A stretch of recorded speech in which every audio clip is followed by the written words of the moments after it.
Hello, everyone. I'm Mary Steinbach. I'm the Executive Director of the Montrose Recreation District. We are so thrilled and excited to be kicking off our comprehensive master planning process.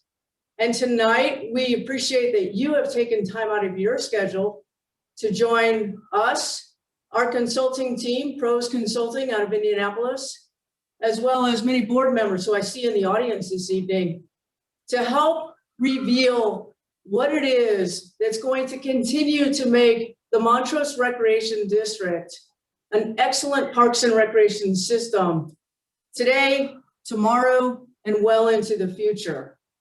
So why master planning and why right now? You know that Montrose is experiencing and has been experiencing for a good number of years now some really rapid growth. And we need to prepare for the growth that will continue to happen for the next 15, 20, 25 years. We want to make sure that we maintain a great quality of life here in Montrose. We want to make sure that the recreation and park services that we are able to provide for the comprehensive community of Montrose remain relevant and meet your needs. And so you're going to have a hand in helping us to determine what those needs are and set a path for our future. So we've been joined by Pros Consulting, who are national and actually international experts in the field of parks and recreation planning and strategizing services. And there were a couple of reasons why we selected Pros when we went out to bid for this project. Certainly, a couple of things are their attention to detail, their attention to customer service, their attention to public engagement. This wasn't for them. This isn't a master plan that they were able to pull off a shelf and prepare for us, just as they would for any place USA. This wasn't a plan that they would present to us and regurgitate things that they found from across the country and then hand it over to us and expect us to implement it, or worse yet, put on a shelf and forget about it. They wanted to give real teeth and real substance and real meaning to the things that work for here in Montrose and for our community. And they wanted to recognize and capture all the things that make us really unique, all of our idiosyncrasies, all of our unique characteristics, and really make sure that this is a living, breathing document that you helped to prepare. Secondly, they are a company that strives for excellence, just like we have been a district that strives for excellence in parks and recreation services. In the future, they will be helping us to build not only our master plan, but also the strategies that are going to implement that master plan and are going to carry through that excellence theme. So again, thank you for participating tonight. With that, I'm going to turn it over to Nilay Bhatt, who is with Pros Consulting. He's a principal and he's our project manager. Nilay, thank you. Mary, thank you so much. And hello and welcome everybody to our first public meeting here today for the Parks and Recreation Comprehensive Master Plan. Quickly want to share with you a few things here. Just in terms of high-level project objectives, this is where we're looking at how this plan can help address it. So, engaging the community, your leadership, stakeholders through a variety of innovative public input means. We want to utilize multiple data sources and best practices so that you can get a sense of patterns of use and evaluate the unmet needs. Determine unique level of service standards for your parks, open space, trails, and recreation programs. And, being realistic on a financial and operational standpoint so that the strategy side that Mary just spoke to, those recommendations can be addressed. And then lastly, as a combination of this, to have a dynamic and realistic strategic plan that helps you both for national accreditation through CAPRA, set you on the stage for the gold medal, and also long-term financial sustainability. So what we're going to go through today are a few slides. I want to show you a little bit about the process, ways in which you can continue engaging with the plan, a little bit more information about our team, and then we'll go through a series of polls and questions that you can respond to where we can capture your input. Some housekeeping items here. If you have any comments, you will see a chat button as well, where you can type in, just like so many of you have been doing. That's just more for open-ended comments, things that you want to share. If you have questions of the district, of us, of anything about the process, this master plan, you also have access to a Q&A button. If you click on that, it allows you to post questions. Our team is already there behind the scenes right now, ready to respond to them. And at the end of this presentation, we will also have another Q&A component for any unanswered questions as of that time. So please feel free to use the chat or the Q&A as we go through the presentation as well. So just a little background quickly about our team. We are based in Indianapolis, but we do this all over the country and internationally. A big part of this is having worked all over Colorado. We've done the plans for Durango, Superior, just finished Windsor as we speak. Obviously now working with Montrose as well. And this is all we do is park system master plans. Our partner is Logan Simpson as well. They are Colorado based. They're landscape architects, recreation planners, GIS specialists, etc. And they've been, again, involved in the plans for Craig, for Delta, etc. too. And we'll have them helping with the assessment on the ground as we go through the process. And then we have ETC Institute, which is a full service, they're a market research firm, and all they do is specialize in statistically valid surveys. So they will be conducting these surveys in English and Spanish for everybody as well throughout the community to respond in a statistically valid, random and anonymous survey that's going to be sent out. Just by way of background from our team, I have my colleague Phil Parnan, who's himself a Parks and Recreation Director formerly, one of the leading professionals in the state of Indiana, has also been on the board of the Indiana Park and Recreation Association, as well as the foundation, and has been part of our company for the last several years. So Phil and I have done a lot of work in Colorado, including Durango, Windsor, etc., and we'll be managing this project together. We also have Jason Elisaldi from our team, who has been a part of the PROS team, but also has worked with other national gold medal agencies like Willamette Lane Park District and the private sector. Just between us, I've also worked with Disney as well as the Olympics and the Super Bowl, and I've been on the board of the National Recreation and Park Association. So our team brings all of these organizations as well as these entities that are the best of the best in Colorado, as well as across the nation to the table as part of our experience. So you truly get the best of local and national expertise. And we've been really fortunate in the last several years. Almost 40% of all nationally accredited agencies and half of all gold medal agencies have also been our clients. So we're grateful to Montrose, to Mary and the team for giving us a chance to be with all of you and help shape the future of the district and the Montrose community. So before we go any further, I'm going to open up a quick poll here for you, just to get a sense of who is with us in the virtual audience here. So I'm going to launch these 4 questions. You should see them on your screen right now. And feel free to respond to them. The questions are, what is your agenda? What age segment are you in?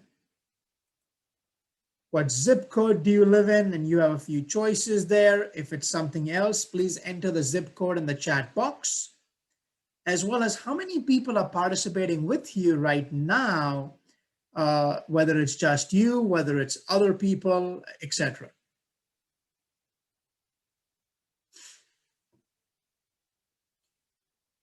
Okay, so let's go back to the questions here and see the results. Let me share them with you. So 75% of the attendees are female, 25% male. I see about 2/3 of you are in the ages of 55 to 74, 25% 35 to 54, and we have one individual under the age of 35. Majority of you are in the zip code of 81401. And then we've got a couple of you from 81403. And then 75% of you are watching this by yourself. And 25%, a couple of you have at least one other person watching this with you. So that's wonderful. Thank you all for joining and continue participating in the poll as we go ahead. So very quickly, what does a comprehensive and a strategic master plan like this entail? Well, 3 major steps. Where are we today? Where are we going tomorrow? And how will we get there, right? So a lot of the work that Logan Simpson's team will do, that our team will do, that Phil will lead as well with the program services and Logan Simpson with site and facility assessments, is really getting a sense of your current conditions, right? Where is the Montrose community today? What is the condition of your programs, your amenities, the facilities, and so on? You all are going to tell us your vision for the future. That's where the community needs and values come into play.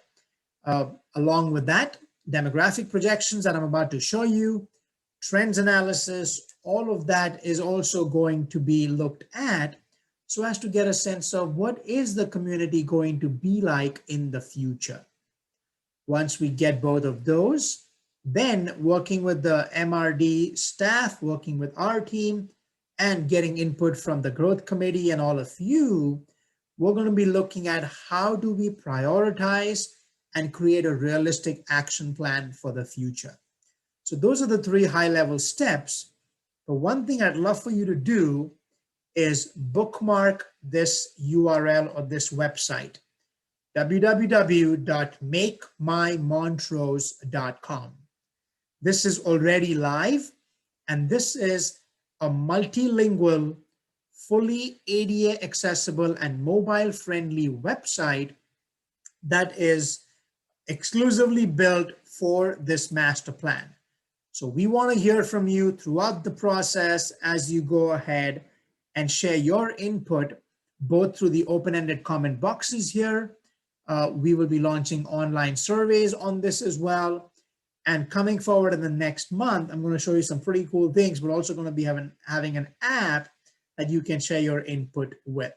So makemymontrose.com is the one-stop shop for all things master plan with meetings, findings, as well as your feedback.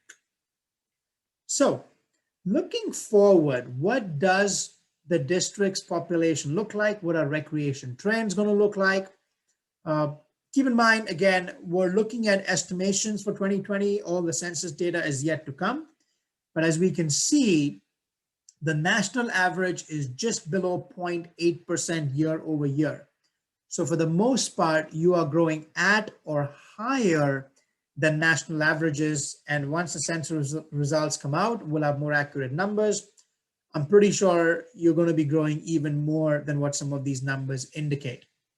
But along with the population numbers, a key part here is the aging segment.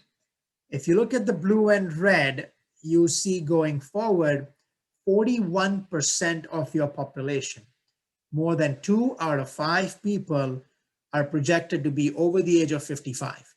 And I refuse to call them seniors because they don't behave like it. It's really an active adult population. And that's where we need to be thinking of what does the community look like? What are the needs? What does accessibility look like? What are the program offerings and so on? Now, at the same time, 40% of the population is also going to be kids and young families under the age of 35. So it's really looking at this balance of a multi-generational audience that we want to be looking at as a part of this plan's vision. At the same time, you are, from a race standpoint, fairly consistent in terms of the diversity. From an Hispanic, from an ethnicity standpoint too, the numbers are fairly constant, but about 1 in 5 people are what the census calls Hispanic or Latino ethnicity.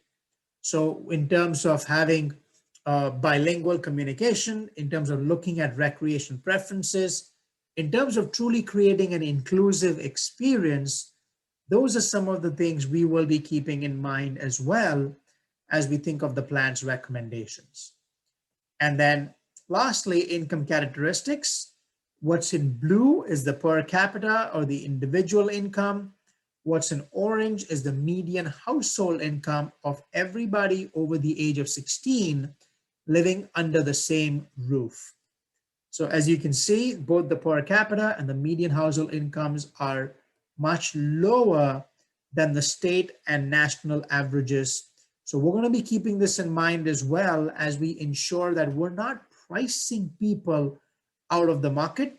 We're not really creating a situation where people cannot participate in the programs, but it's really looking at that balance between access and financial sustainability. So along with demographics, some other things that we also ran are market potential index using a source called SFIA, that is Sports and Facility Industry Association. They look at participation trends annually based on spending on different activities. What you see in orange is essentially the national average of 100. Anything below that, at or above that, means it is that many percentage points below or higher than national averages. So as you can see, softball and golf are both at or higher than national average. This doesn't mean people participate in this only within Montrose. What it does mean is people in Montrose participate in these activities wherever they may go to participate in. Along with general sports, we ran this for fitness. And again, walking was definitely much higher than average. Some of the other activities marginally below average. When it comes to outdoor activity, however, a number of activities here are all at or significantly higher than national averages. Canoe, kayaking, archery, horseback riding, fishing, all of these were anywhere from 4 to 27% higher than national averages in the larger sort of Montrose Recreation District area. So we've got a growing population that's aging to some degree. We are somewhat diverse, but fairly consistent in that range, and have an income and socioeconomic level that's lower than state and national averages, as well as a population that is much more focused on outdoor activity and enjoys that a lot.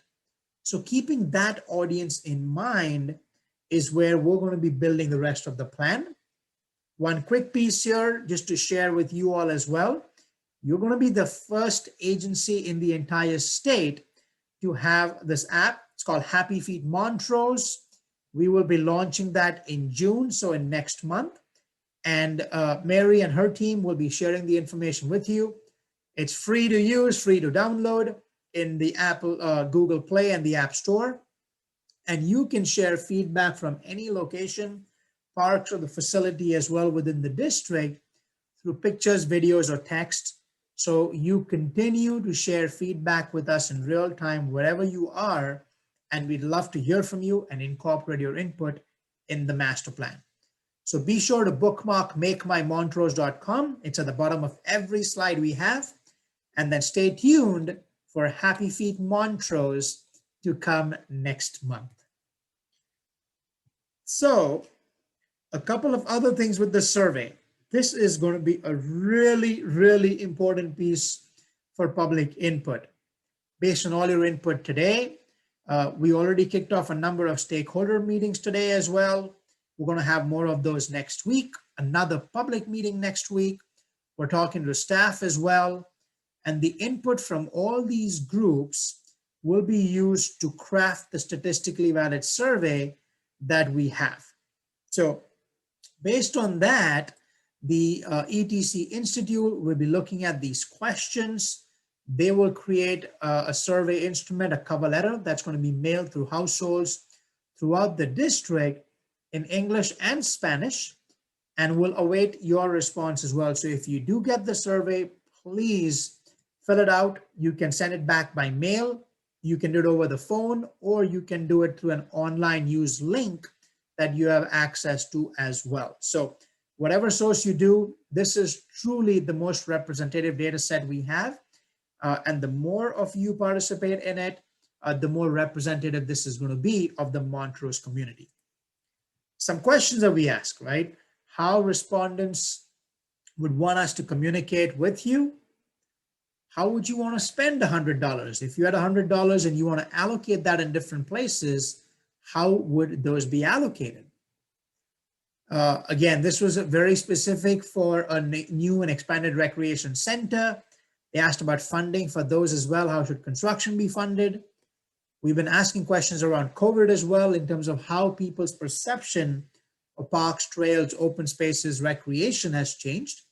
So all of these things are the kinds of questions we'll be asking to get your input throughout the process.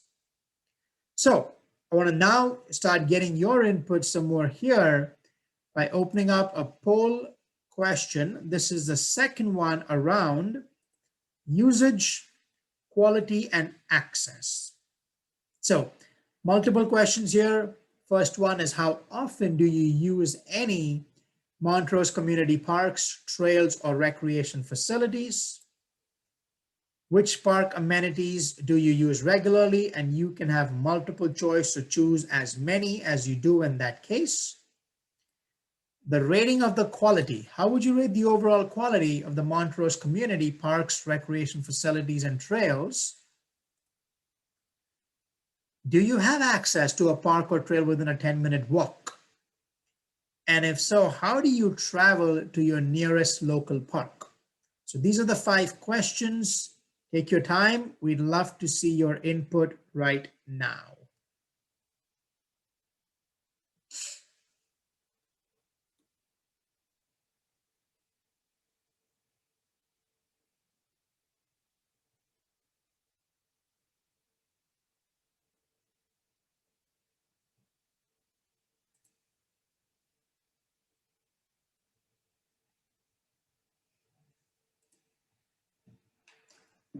Okay.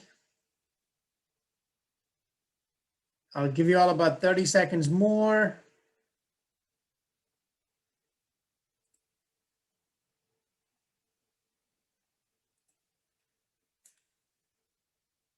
Paul, really good point here as well with pickleball. It's actually going to show up in literally the next slide here. So if you look at the options here as well, it's going to show up right after this. So stay tuned. If you look at sports courts, we actually do talk of basketball, tennis, and pickleball as well. You're absolutely right. It is one of the fastest growing sports in the country. And so question number 2 right here does show sports courts and shows basketball, tennis, and pickleball as well.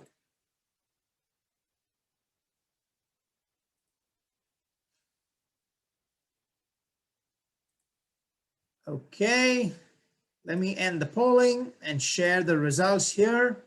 So the majority of you, 88%, said you use the parks, trails, and facilities at least weekly, which is great. The remaining said monthly.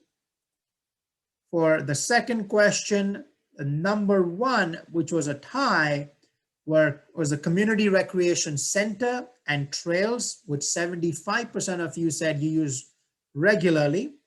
This is followed by equal number between sports courts, sports fields, and water access. And then 25% of you said playgrounds, the rest said other. Next one, in terms of the overall quality, here too, 75% said excellent, 25% said good. So that's really the balance in both of those. 63% of you said, yes, you do live within a 10-minute walk. but 38% said, no, you do not. And most of you said you drive to your park on occasion, ride with a friend, or bike or walk as well. All right, let's look at another poll here. This has to do with communication as well as barriers to participation. So, which are the 3 most preferred ways that for you to learn about the Montrose community's parks, recreation facilities, or trails? And then what are the 3 largest barriers from this that prevent you from using these parks, trails, or facilities more often?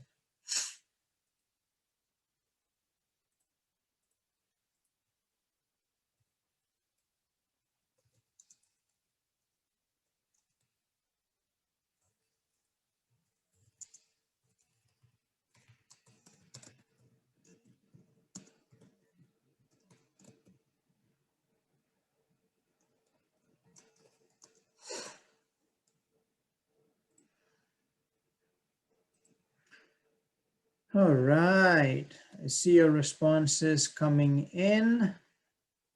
Both of these are multiple choice, so take your time. 3 most preferred ways to learn about the parks, recreation facilities, or trails. And then 3 barriers to participation that prevent you from using these more often.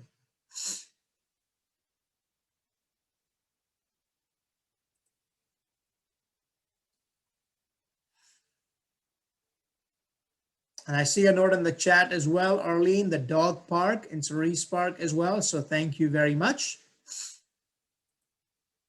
In terms of places that you use. Some very interesting results here. Looking forward to having all of your input.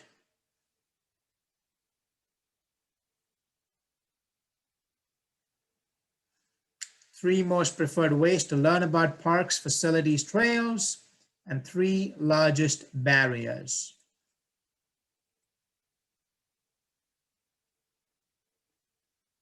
Give you about 10 seconds more. Going once, going twice. All right, here we go. Let me share the results. As you can see, the responses for the first one here. There's a tie between emails and social media. That 71% of you said that's the number 1, followed by the activity guide and website, and then word of mouth. In terms of the 3 largest barriers, number 1, 57% said lack of restrooms, okay? Followed by, I am too busy, too far from my residence, and other. If there's anything else that you share as other, please feel free to type that in the chat box as well. Only 1 person said, don't feel safe. 1 more person said, don't feel welcome. Okay. Alana, I see you as well. You forgot to mention pickleball in your choices. That's the first and foremost choice. Point noted. Thank you very much. And continue sharing that as well, as you saw in the sports courts and other. We'll get to some other program and amenity choices in the following questions.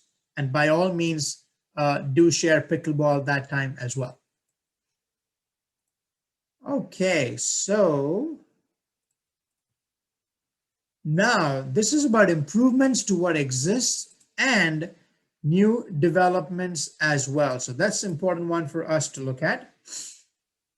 And this is where you have all the different choices. Which are the 3 facility amenities that you or members of your household are most interested in? The second question is the top 3 types of programs you'd be most interested in participating in, followed by 3 most important improvements you'd like to add to existing parks over the next 10 years. And then lastly, your satisfaction with the overall quality of the offerings you receive from the Montrose Recreation District. So these are the last of the specific poll questions before we open it up to all of you. So take your time and go through the choices here. Zoom unfortunately limits us to 10 choices, which is why we have 9 of them and the other. So if there's anything specific that's not included here that you'd want for us to consider, please choose other and or type that in the chat box as well. Reminder, if you have any questions, like so many of you have been asking, it'll be great as well, where we'd love to have that too.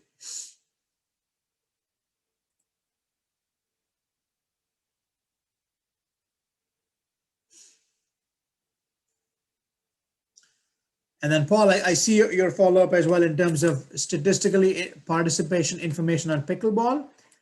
Yes, there definitely will be some. We will look for that and include some of that information as well. So thank you for bringing that up. We'll make it a point to find specifically for pickleball and drop some of the participation information in there. Okay, I'm starting to see your results come in here. That's great.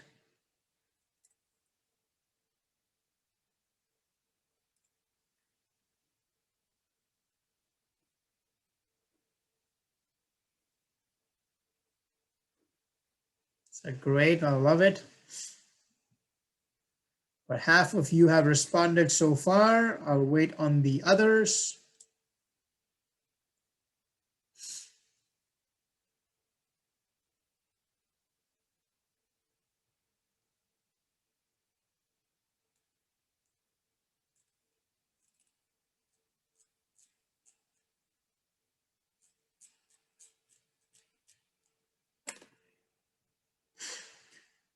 All right, most of you here, I'll give us about 30 seconds more. You're still thinking or making up your mind, take your time.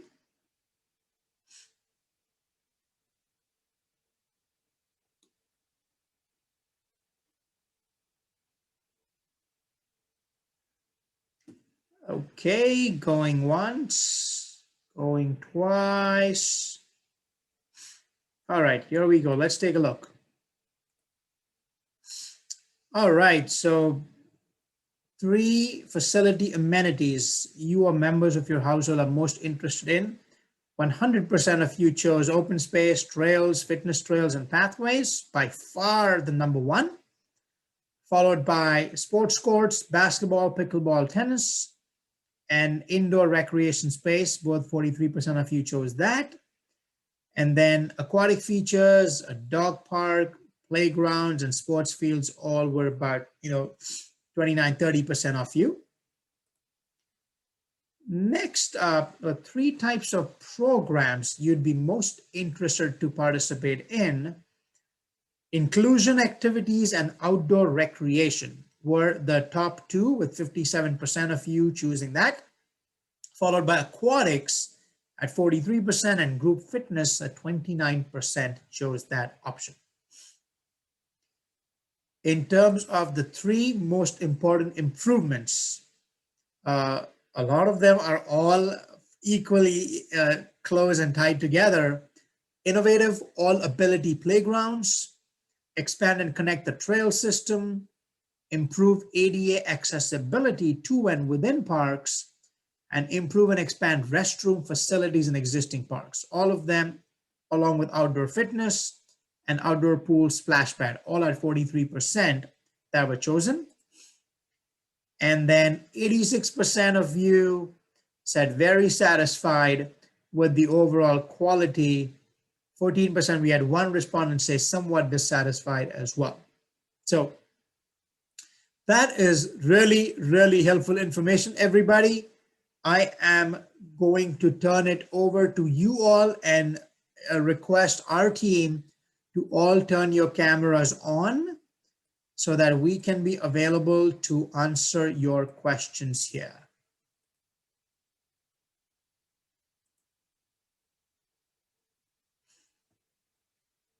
If you have any questions, feel free to type them in the Q&A portion.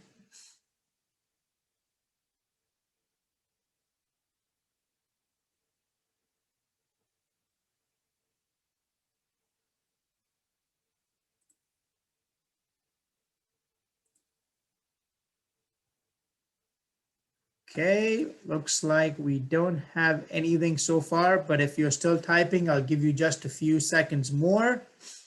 You definitely saw we had some pickleballers in the house today, so that's great. Here we go. So Steve talks about what grant opportunities are you pursuing? Mary, do you want to speak to that? Mary, you're still on mute. We can't hear you for some reason. Do you want to go to Jeremy's? Yeah, it's perfect. So in the meanwhile, we're looking at the next question here. What data are you most excited about collecting in Montrose? Well, I'll tell you, I mean, this is the first time in a while that something like this is all coming together. So we're really pumped, especially about the public input. And like I showed you, the statistically valid survey, that's going to be a big one here because that's the most representative of your community. So that's what I'm most looking at. I know, Phil, if you want to talk to the programs and some of the information you're about to share as well. Yes, I'm really interested in learning more about the programs and services outside of the parks and the facilities that are offered there so that we can have a good understanding of what has worked well so far and maybe some of the directions we need to go in the future with the department's offerings. Great, thank you. Phil, and while I have you as well, and maybe this is a question for Phil and Mary both, but are there specific plans in the works for adding adaptive recreation or leisure activities? Mary, did you want to take that first? Jeremy will. Hi, Danielle, and hello, everyone. Specific plans in the works for adding adaptive recreation leisure activities. Do we have any specific ones as of right now? I wouldn't say that we do. What we do have is a specific plan to develop a plan. And I know that sounds vague and kick the can down the road, but it really isn't. We have it's quite a large project, which will be what is the title? It's the ADA self-assessment and transition plan. So obviously, in order to start new programming opportunities or new services of any kind, one of the first things you do is an assessment of who's in the community, what are their needs, what don't you have, identifying those gaps in that, and then working with service providers to try to fill those gaps. So by embarking on an ADA self-assessment and transition plan, which is required by law under the Americans with Disability Act, we're required to have that in place to help us overcome any physical and programmatic and policy barriers. So we'll be embarking on that even this year. And through that, we'll have extensive community dialogue in order to jumpstart and mobilize around many of these services. It's a service area that the district has long had interest in, and it's just never known exactly quite how to get there. So we'll be looking forward to working with all of our service providers to get that going this year. And you know, Danielle, that certainly this was a passion of mine and an interest level, something that I was working towards and learning the different agencies and stakeholders in the region to learn where we can go. And certainly COVID had put a major blockade and pause on that, and we look to resume and catapult our efforts. Good. And to add to that, Jeremy, when we had our discussion earlier today in focus groups, it was a breath of fresh air to hear from individuals that have worked or are working with adaptive recreation. There's great opportunity here, and in many instances, these individuals as residents are not always thought of first as what to provide for them as far as programming and such. And one of the things that makes me excited about working on this program is it takes me back to my roots of being the county coordinator for Special Olympics and coaching adaptive golf for Special Olympics, soccer, as well as bowling, track and field. And I will utilize my knowledge coupled with what we learn from the community locally to ensure that this demographic is not forgotten about. It's all part of, whether you're talking about individuals who experience disabilities or homelessness or are different from ourselves in any way, shape, or form. This is all for us we're embarking on improving our diversity, our equity, and our inclusion throughout the course of this. So, yeah. Do I need to jump back to the grant opportunities that we're pursuing? Yes, please. Sorry Yes, about please. that. Yeah. Okay, so the Montrose Recreation District has a long-standing history in using grants. You know, the beginning of the district in 1956 was built upon the foundation of grants, right? When the citizens of the community got together and decided that we needed an outdoor aquatic center. And so there was a lot of grant funding that went into place in order to ensure that we had that. It was grant funding to establish the Recreation District as its own special district, its own governmental entity. Most recently, in the past couple of years, we've utilized grants for the building of the community recreation center and the field house and redeveloping Holly Park, which is Montrose's oldest park. And we're really happy with the successful renovation of that space. Right now, we have a community nutrition hub grant that we were awarded, one of only 5 or 6 agencies in the country to receive that from the National Recreation and Park Association to help bring about food justice and to address the food insecurity issue. And so through that, we've been able to spend close to $90,000 to increase gardening and access to food. That program is based over at the field house. Certainly, we are waiting. We have a long-standing history of working with Great Outdoors Colorado and the Colorado Lottery to help fund our outdoor amenities. They act as the pass-through for the land and water conservation federal funds that come into Colorado. So, Lana, sorry to see you go. Thank you very much for participating with us tonight, and we'll see you soon. Okay. It's one of the things that helped GoCo and Colorado Lottery helped us to build the Connect Trail. And we've just recently been awarded a Colorado Lottery Starburst Award for excellence in use of lottery funds. So we are also eagerly awaiting word from the Special District Association and from GoCo, from the state, on how we may be able to tap into the infrastructure funds that will be coming down from the federal level. And so we have lots of capital improvement projects and equity-based projects that we know that will receive great merit for consideration in the use of those funds. So we're always on the lookout. We have a committee under the Recreation Foundation that does nothing but look at grant opportunities. And so we're grateful for all of our partners who can supplement our tax funding and our fees and charges funding with all additional grant funding.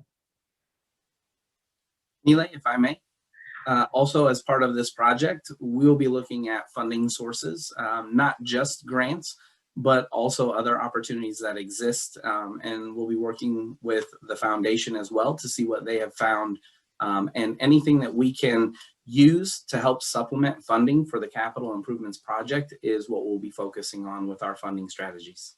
Yeah.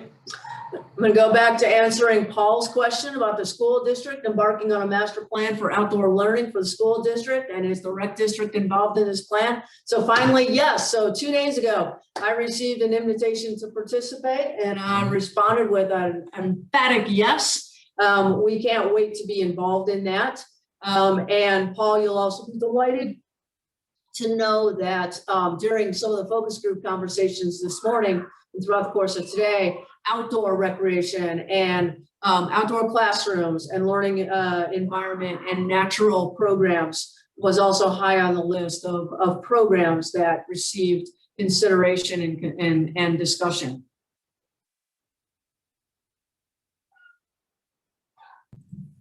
Thank you. Looks like we don't have any more questions. So before people leave, I want to go to one final slide here to talk about next steps.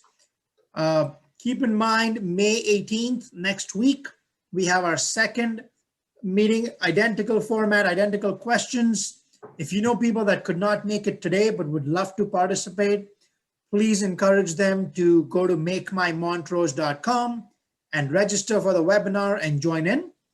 Once we've done all the public input, the subjective public input process will be then crafting with ETC the statistically valid survey. I anticipate sometime late June, that should be going out as well, or rather sometime in June, so that through late June and early July, we'll be capturing results from you. Also launching the online survey through the website. And then parallel to that, the Logan Simpson team in the next month will be doing site assessments and intercept surveys as well throughout the system. And Philip Parnan from our team will be commencing the program assessment conversations with Jeremy and his team as well. So we've got a lot of different pieces all in motion at the same time, but that then allows us to come back to you all with the findings from this needs assessment to say, what did we hear from the public? What did we hear in the surveys? What did we observe in the sites and the facilities? What did we observe from the programmatic standpoint? And bring all that to you to say, this is what the system looks like currently. This is what we compare with respect to other agencies. And this is your vision for the future. So if the gap between where we are and where you want us to go is what will frame the final vision, action, and implementation plan. So super exciting times ahead. Stay tuned and Make My Montrose. Wait for Happy Feet Montrose to come as well, and continue staying engaged and share your feedback. So thank you all so much for being a part of this today, and we'll stay connected. Have a great evening. Bye now. Great. Thank you.